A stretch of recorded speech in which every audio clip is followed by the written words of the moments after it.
नमस्कार दोस्तों, कैसे हो आप सब। उम्मीद करता हूं कि आप सब ठीक होंगे। दोस्तों, प्राचीन इतिहास के बारे में हमारी ये दूसरी वीडियो है। पहली वीडियो में हमने आपको प्रागैतिहासिक काल के बारे में पूरी जानकारी के साथ सब कुछ पढ़ाया था, जिसमें हमने पुरापाषाण काल, मध्यपाषाण काल और नवपाषाण काल के बारे में बात की थी। प्रागैतिहासिक काल मनुष्य का आरंभिक काल था, जिस काल के मनुष्य को हम आदि मानव कहते हैं, जो पढ़ना लिखना नहीं जानता था लेकिन चित्रकारी करना जानता था। और आदि मानव द्वारा की गई चित्रकारी के साक्ष्य हमें भीमबेटका की गुफाओं से मिलते हैं। आदि मानव का कोई स्थायी निवास नहीं था, वो भोजन की तलाश में जगह जगह भटकता रहता था। तो आज हम प्राचीन इतिहास की इस दूसरी वीडियो में देखेंगे आदि ऐतिहासिक काल के बारे में। ये वो काल था जब मनुष्य ने पढ़ना लिखना सीख लिया था, एक जगह रहना सीख लिया था और खेती बाड़ी करना भी सीख लिया था। इस आदि ऐतिहासिक काल में सिंधु घाटी सभ्यता का विकास हुआ था, यानी कि सिंधु घाटी सभ्यता के लोग लिखना पढ़ना जानते थे, लेकिन उनकी पढ़ाई लिखाई को हम आज तक समझ नहीं पाए हैं। और तमिलनाडु के मुख्यमंत्री M.K. स्टालिन ने यह घोषणा कर रखी है कि जो भी सिंधु घाटी सभ्यता की लिपि को पढ़ने का काम करेगा उसको 8 करोड़ रुपए का इनाम दिया जाएगा। ये चमत्कार हो भी सकता है, क्योंकि 1836 तक ब्राह्मी लिपि को कोई भी नहीं पढ़ पाया था, लेकिन 1837 में जेम्स प्रिंसेप ने इसको पढ़कर एक चमत्कार कर दिया था। तो सिंधु घाटी की सभ्यता की लिपि को लेकर भी हम एक चमत्कार की उम्मीद करते हैं। तो चलिए देखते हैं आज की हमारी ये वीडियो। सबसे पहले बात करते हैं सिंधु घाटी सभ्यता के नामकरण की। देखिए, सिंधु घाटी सभ्यता को हड़प्पा सभ्यता भी कहा जाता है, क्योंकि इसका पहला स्थल हड़प्पा में खोजा गया था और हड़प्पा वर्तमान में पाकिस्तान में है। सिंधु घाटी सभ्यता इसको इसलिए कहा जाता है क्योंकि इसके ज़्यादातर स्थलों की खोज सिंधु नदी के किनारे हुई है। और कांस्य युगीन सभ्यता इसको इसलिए कहा जाता है क्योंकि सभ्यता के लोगों ने कांस्य धातु की खोज की थी। बात आती है सिंधु घाटी सभ्यता के इतिहास की, यानी कि हमें सिंधु घाटी सभ्यता का पता कैसे चला। देखिए, साल 1826 में एक अंग्रेज अधिकारी था जिसका नाम था चार्ल्स मेसन। उन्होंने देखा कि हड़प्पा के लोग एक जगह से पकी हुई ईंटों को निकालकर अपने घर बना रहे हैं। उसने ये बात अपने ऊपर के अधिकारियों को बताई, लेकिन उन्होंने इसकी ओर कोई खास ध्यान नहीं दिया, क्योंकि ईस्ट इंडिया कंपनी को सिर्फ प्रॉफिट से मतलब था। इसके बाद फिर 1853 से लेकर 1856 के बीच अलेक्जेंडर कनिंघम के नेतृत्व में कराची से लाहौर तक एक रेलवे लाइन बिछाई जा रही थी। तो यहाँ से जॉन बर्टन और विलियम बर्टन नामक दो भाइयों को भी कुछ पकी हुई ईंटें मिली और इस बार भी इसको नज़रअंदाज कर दिया गया। इसके बाद फिर साल आता है 1921 का, जब भारतीय पुरातत्व एवं सर्वेक्षण विभाग के अध्यक्ष थे जॉन मार्शल। और इनके पास जब ये जानकारी आई तो इन्होंने दयाराम साहनी को हड़प्पा सतल की खुदाई करने की जिम्मेदारी सौंपी। यानी कि सिंधु घाटी सभ्यता को दुनिया के सामने लाने का सबसे पहले जो काम किया था वो किया था जॉन मार्शल ने, जबकि सिंधु घाटी सभ्यता के बारे में सबसे पहले बताया था चार्ल्स मेसन ने। इन प्रश्नों में आप कन्फ्यूज ना हो। तो सबसे पहले हम देखेंगे हड़प्पा को। हड़प्पा पाकिस्तान के मोंटगोमरी जिले में स्थित है। हड़प्पा रावी नदी के किनारे पर स्थित है। उसकी खोज की थी दयाराम साहनी ने 1921 में। और हड़प्पा से अनागार, गेहूं और जौ के साक्ष्य मिले हैं। इसके अलावा हड़प्पा से ही एक लकड़ी की कब्रगाह मिली है जिसे R37 नाम दिया गया है। इसके अलावा यहाँ से लिंग पूजा के प्रमाण, पकी हुई ईंटों के आवास, बेहतरीन जल निकासी के प्रमाण, अभिलेख वाली मुहने, तांबे की ईका गाड़ी, एक बर्तन पर मछुआरे का चित्र और स्त्री के गर्भ से निकलते हुए पौधे का चित्र भी मिला है। इसके बाद हम बात करते हैं मोहनजोदड़ो की। मोहनजोदड़ो पाकिस्तान के लरकाना जिले में स्थित है और ये स्थल सिंधु नदी के किनारे पर स्थित है, जबकि हड़प्पा रावी नदी के किनारे पर है। मोहनजोदड़ो की खोज राखल दास बनर्जी ने 1922 में की थी और यहाँ से कुछ साक्ष्य मिले हैं, जैसे मलेरिया के साक्ष्य, बाढ़ आने के साक्ष्य, विशाल स्नानागार, कांसे की नर्तकी की मूर्ति। और ये प्रश्न कई बार परीक्षा में पूछा भी जाता है कि कांसे की नर्तकी की मूर्ति कहाँ से मिली है, तो आपका उत्तर होगा मोहनजोदड़ो। और इसके अलावा यहाँ से एक बहुत बड़ा स्नानागार मिला है। इसके अलावा यहाँ से एक दाढ़ी वाले साधु की पत्थर की मूर्ति मिली है और सूती कपड़े के भी साक्ष्य मिले हैं। इसके अलावा मोहनजोदड़ो से गले हुए तांबे के ढेर भी मिले हैं, क्योंकि ये लोग तांबे और टीन को मिलाकर कांसा बनाते थे।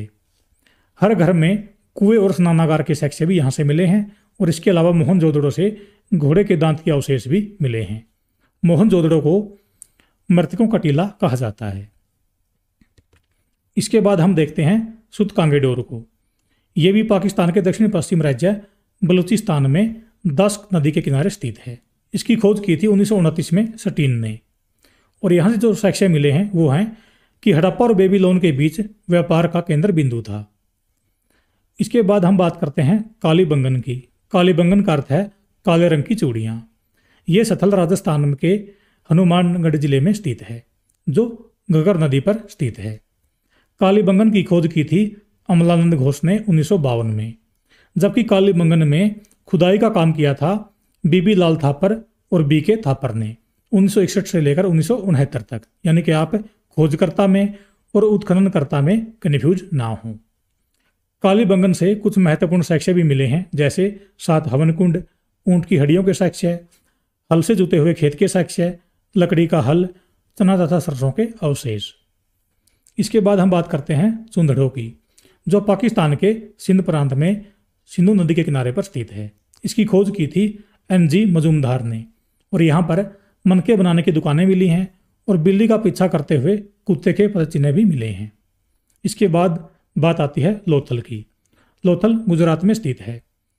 अगर आपसे पूछ ले कि लोथल किस नदी के किनारे पर स्थित था, तो इसका उत्तर है भोगवा नदी। लोथल के खोजकर्ता थे रंगनाथ राव। और यहाँ से जो महत्वपूर्ण साक्ष्य मिले हैं उनमें है मानव निर्मित बंदरगाह। इसके अलावा लोथल से बाजरे तथा चावल के साक्ष्य भी मिले हैं और लोथल से ही शतरंज के खेल के साक्ष्य मिले हैं। इसके अलावा लोथल से फारस की एक मोहर भी मिली है। मनका बनाने के कारखाने मिले हैं और एक साथ 20 समाधियां मिली हैं। इसलिए लोथल को मुर्दों का नगर भी कहते हैं। देखिए, मोहनजोदड़ो को कहा जाता है मृतकों का टीला और लोथल को कहा जाता है मुर्दों का नगर। इसके अलावा लोथल से आटा पीसने की चक्की के प्रमाण भी मिले हैं।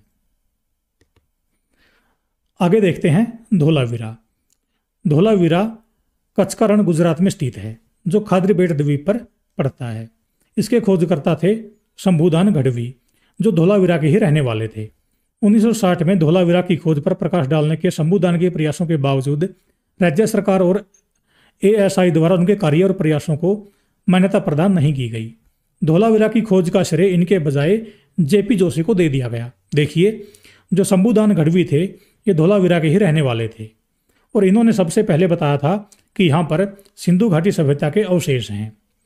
और शंभुदान गढ़वी को जो भी धोलावीरा से मिला उन्होंने अपने घर में इसको रख लिया ताकि लोगों को दिखाया जा सके। लेकिन राज्य सरकार और ASI ने उनके इस कार्य की कोई सराहना नहीं की, बल्कि इसके उलट धोलावीरा की खोज का श्रेय JP जोशी को दे दिया गया। और धोलावीरा में खुदाई का काम किया था RS बिष्ट के नेतृत्व में। इसके बाद बात आती है राखी गढ़ी की। राखी गढ़ी हरियाणा के हिसार जिले में सरस्वती नदी के किनारे पर स्थित है, जो अब विलुप्त हो चुकी है। राखी गढ़ी की खोज की थी सूरजभान ने 1969 में, जबकि यहाँ पर उत्खनन का कार्य किया था अमरेंद्र नाथ ने। और यहाँ जो महत्वपूर्ण साक्ष्य मिला है वो है कि राखी गढ़ी के लोगों के संबंध तमिलनाडु की इरुला जनजाति से था। इसके बाद बात आती है बनवाली की। बनवाली हरियाणा के हिसार जिले में रंगोई नदी के किनारे पर मौजूद है। तो इसके खोजकर्ता हैं RS बिष्ट। और यहाँ से जो महत्वपूर्ण साक्ष्य मिले हैं वो हैं जो और खेत से हल्की प्रतिकृति।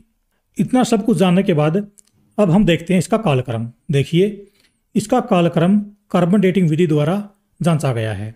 इसका कालक्रम है 2350 ईसा पूर्व से लेकर 1750 ईसा पूर्व तक।